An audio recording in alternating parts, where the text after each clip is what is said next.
Leerlingbemiddeling is dat een leeftijdsgenoot helpt ruzies oplossen in plaats van een docent of een leraar. Dus zodat het vaak effectiever is als je met iemand van je eigen leeftijd praat. We kunnen een voorbeeld nemen van een conflict. We kennen een conflict hoe je? Een conflict, nou bijvoorbeeld een miscommunicatie wordt gedeeld en dat leidt uit tot een iets te harde beuk en die ene reageert daar een beetje fel op.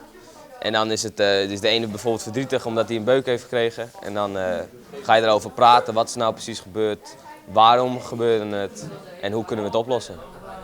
En helpt dat? Ja, ik denk er wel dat het helpt, want het is wel heel effectief en er gebeurt niet zoveel. En ja, vooral, ze krijgen ook niet straf of zo, dus ze vinden het ook niet erg om bemiddeld te worden. Omdat het is gewoon, ja, het wordt opgelost en je krijgt niet straf of wat dan ook als er iets verkeerd gaat.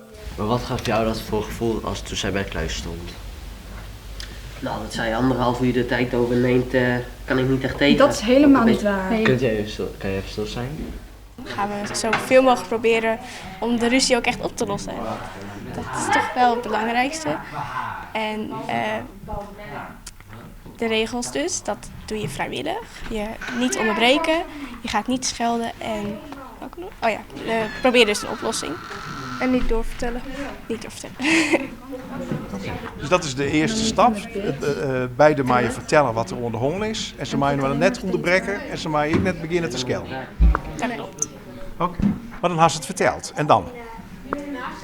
Dan gaan we ieder het verhaal vragen. Dus dan bijvoorbeeld aan partij 1 gaan we vragen wat is jouw kant van het verhaal en dat vraag je dan ook aan de andere. Ja, en dan als het moet, dan moet je doorvragen bijvoorbeeld hoe lang duurt de ruzie al en hoe gingen jullie vroeger met elkaar om?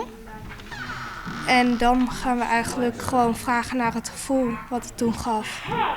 En of die ander dat gevoel ook begrijpt. En is dat dan al een beetje het begin van de oplossing? Toch de samen waar over te praten? Ja. Dus over het probleem zelf, je praat over mogelijke oplossingen en dan? Dan hebben we dus een contract en dan gaan we de oplossing opschrijven. En dan komt er ook nog een volgend gesprek. Dus dat we ook echt gaan kijken of het ook echt geholpen heeft. En als dat geholpen heeft, dan is eigenlijk de ruzie zo goed als opgelost. En als het niet heeft geholpen, dan moet je gewoon eigenlijk weer van vooraf aan beginnen.